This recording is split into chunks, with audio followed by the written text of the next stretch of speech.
Joining us right now, Dan Pastorini, Houston Oiler quarterback extraordinaire. Oh, I love it when you guys lie to me. This is a no spin, no lie zone. I'm sorry. You were the man back in, it was a while ago. Yeah. It was just a couple 70s. decades ago. 40-some years. But, dude, you went in the 40-some. same draft as, let's see, who went in with you? Jim Plunkett was number 1. Plunkett. Archie Manning was number 2. This is no group of slouches in and I was Pastorini. right. Yeah, we thought we were, decent, and then they talk about the year of the quarterback starting in 1984. We go, wait a second, what happened I'd like to think to 71? We thought that was big. we thought we were okay. Yeah, we not too shabby, pretty good company there with Jim Plunkett and Archie Manning. I Bud thought. Adams took a chance on you. And you know what about this season? Everybody made a big deal about Tony Romo playing with the ribs. The punctured lung. You were almost a dead man and you were playing, right? Well, everybody, I got to clarify this. Everybody thinks I was a real tough football player. I wasn't that tough. I was just afraid of losing my job, guys. No, wait a minute. So you're gonna? I didn't. You know what happened? I break my leg. What happened? Jim Plunkett took over. I'm out of work. There you go. No more work. I didn't want to let anybody have my job. But as far as That's player not a bad safety reason. is, because you were on the cutting edge, you were on the cusp, the first man to wear some gear to kind of give you some more protection. I was the guinea pig. Byron Donzis, who recently passed a few weeks ago, walks into my hospital room, and he's carrying a brown paper bag. He's got a buddy of his with a baseball bat. And he says, This Mr. doesn't go well, Pastorini, and I does it? said, I thought these guys bet the ranch in the game, and they're going to pummel me to death and Yes. take me out of here in a bag. I couldn't, and I was so sore I couldn't even reach up and grab the button for the nurse. He pulls this thing out of his bag, he puts it over his rib cage, and the guy whacks him 3 times and doesn't Oh, my even blink. gosh. And I said, I'd like one of those. He said, no problem. So a couple days later, he comes in with a Navy SEAL life vest, very Right. Yeah. thin channels of air, and the Kevlar, and put it over that, and that's what I played with, and it actually dispersed the impact around me instead of at the point of impact. Right. So it really did protect the ribs very well. Of course, the Marcaine and the Novocaine took the pain away, and but I mean it worked for the rest of the season and also through the playoffs. So that was kind of introducing the flak jacket, which all the quarterbacks today wear, and then the next Now year. Steve has got your and book. there right came there. the flak jacket. Right, and that's Steve's kind of the got- double We're entendre. talking about the Have you hold that up there? taking flak by Yes. Dan. Life in the fast lane. Yes. Let's Now, talk we were- about Well, We were that at the pertains Brickyard last pertains year. really mostly to the racing, not no, the racy you- nature of my lifestyle. Notice I went to the right place. We were at the Brickyard last night. Right. Yes. And kissed the bricks. Did you really? Yes, we Hey, did. I didn't moisten up before I kissed it. It was a dry kiss because I was aware of how many lips have kissed this I know. brick. I know. I think I'd have used A protection. towelette or I'd have used something. Protection. Dan, here's the thing. I went the other way. I was like the fast lane, the women, the parties, the getting out there. That's what I'm talking about. And I go the NHRA. It was the route. 70s, for crying out loud. What was I supposed to do? Exactly. You and Joe Namath. Well, Joe was my mentor. Is there anything good one could learn from Joe? A lot.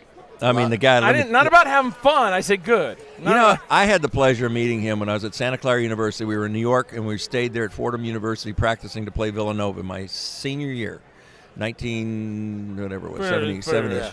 Yeah. And we had to go to Bachelor's 3. We just had to see what it was like. So we go in there, and we get this booth. Who walks in but Joe Namath and Pete Lamons? And, I mean, we were like kids in a candy store. When we were at Santa Clara, we never broke training. None of us. Nobody smoked. Nobody drank. Now, after the season, What we were about chewing? alcoholics. What about dipping? No, nothing. Nobody nothing. dipped. Nobody dipped. After the Nobody season. did During the anything. season. No, I remember that too when I played. I mean, during that the was season. the way it was in college, So we're all sitting there having 7-Ups and Cokes and all that. So I get up, and they're going, oh, can you believe that? And I get up, and I walk over, and I said, Mr. Namath, my name is Dan Pastorini. I'm the quarterback of Santa Clara University. We're here playing Villanova this week and staying here. We just wanted to come and shake your hand, meet you, and that's it. I don't want to bother you. He sits there, and he starts saying, yeah, Santa Clara, yeah, back in 1939, you guys won the Sugar Bowl against Kentucky, and then 1949, you guys did this against so-and-so. And I went, you know that? Oh, my gosh. I mean, I was so impressed. I mean, it was real, and he was such a gentleman, such a real cordial man. I mean, I love him to death. And then naturally, we played against each other, and my rookie year, and we played him in the preseason, I think it was. So I walk across the field, and I went over and reminded him. I said, I was that kid from Santa Clara. He said, I know who you are, but he's really a class gentleman. Wow. That's a great story. I was so thrilled, and my claim to fame is that Joe never beat me. We played him twice. and we won both games, and that's it. You know, we knocked them out of the playoffs, which I felt badly about, but that was the only game we won in 1972, I think it was. And so we're here with Houston Oilers quarterback Dan Pastorini. Now tell us about the book and why the book. Taking Flack, My Life in the Fast Lane. See, I went there because of the red heels. Once again, you see the red heels there coming off of Flack. It's funny, my girlfriend's daughter, Casey Morse, is a graphic artist in L.A. And John and I said, hey, we laid this thing out on the floor and we took a picture of it. We said, can you come up with something kind of sexy with this? And that's what she came back with. And you know, she had the cover design and the back cover design.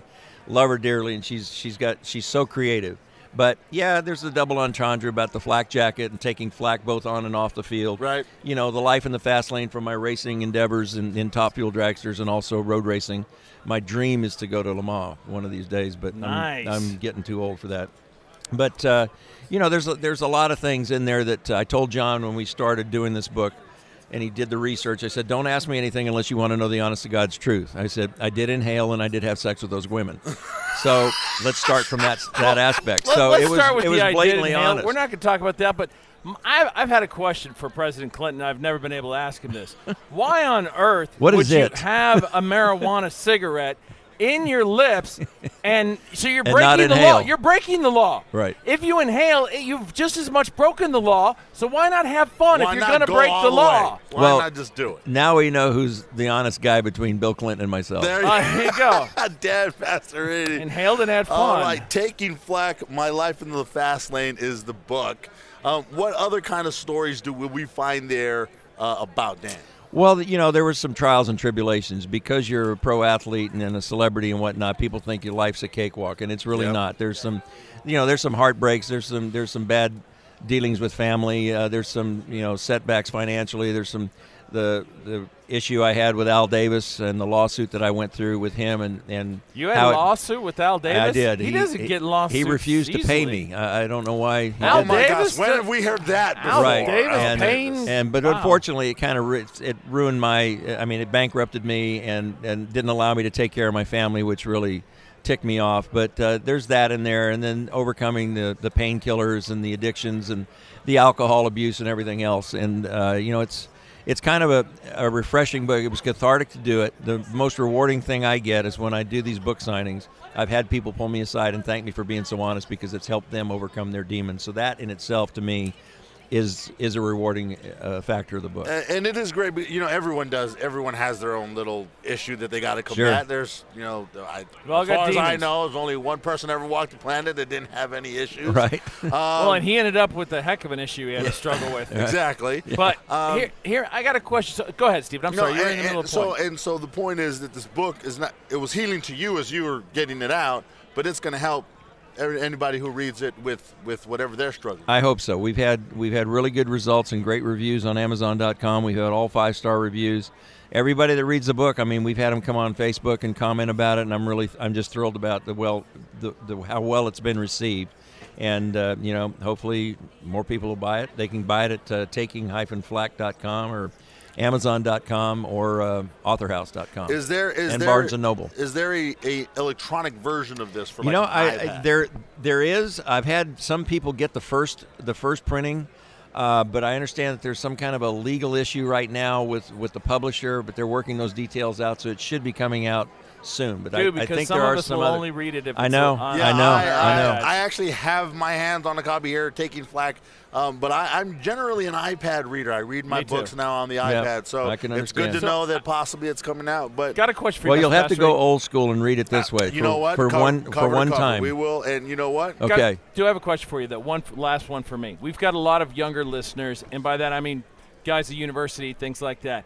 There's one thing that you would change. Now, I don't sense a lot of regret as much as it's like, look, I did a lot of stuff, and that happens. Right. You know. But if there's one piece of advice you could give to younger people, what would it be? Well, that's a great question. You know, it was the sign of the times in the 70s. You know, everybody had fun. You know, everybody, you know, free-spirited and whatnot, and that was kind of the way it is.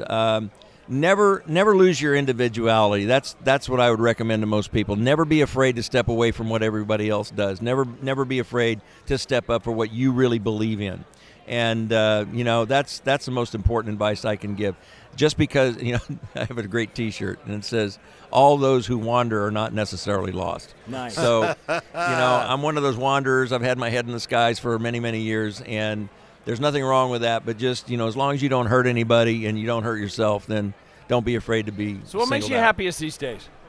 I got a great woman in my life. Nice. She's wonderful. I've got two women, actually. Her mother, who's 97. My girlfriend's 67. And she hates me for saying that, but I'll show you a picture of her and her mother. And I bet it's going to be an electronic device you're going to show it to us with. It is. This is going to get you to get that book out there. This is going to blow your mind. The woman on the left is 67. The woman on the right is 97. 67. Can you believe that? Wow. No, they both look fantastic. Good genes. 97? Good genes. 97. Yeah, wow, she's recovering right now in the hospital. And I want to send my love to her. Dan's wearing these jeans right now. I'm going to have to actually rip these jeans off his body because I need some of them jeans. Why? Oh, those jeans. No, these jeans is what you need. Oh, there are different kinds of jeans? I think so. Oh. Good one. Dan, thank you very much. Too many head injuries. English Stupidity just creeps in, So this is going to UK and stuff? Yeah, you are. You're wow, talking, this is awesome. I've never been. Hello, England. Exactly, London. That's where. Yes. I'd love to be there someday. But we would be remiss. You're also going to Scotland and Ireland. Oh, really? Ireland, Okay, Wales. I'm going to Scotland this month. You are? No, not this month. July. I'll be there in mid-July. My group that I work with, Insperity, donated a trip with their private jet for a foursome at our golf tournament, which we raised like $90,000 for. So we're flying over to play in the Renaissance Club in Scotland. Nice. It's their club. It's their private club. So we'll be over there July 21st through like the 24th. So I'm really excited about going because I've never been. You've never played in the long stuff? Never played in the long stuff. Bring a lot of balls. The only thing I do in the long stuff is hunt. There you go. Well, you're going to hunt for your ball. That is awesome. It's a great place to play golf. Dan, thanks so much for your time. Looking forward to it. Steve and Jeff, thank you. Appreciate the book, once again, Taking Flack, My Life in the Fast Lane, Dan Pastorini. One more quick question before you get out of here. You still throw the football?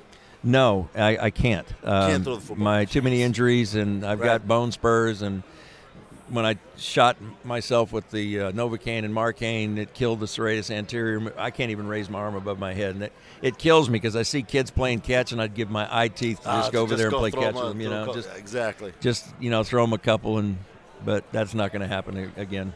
All right, Dan Pastorini, look right in there. Tell us who's winning Super Bowl 46. Okay. Now, if I tell you, you got to understand. Bet the other way.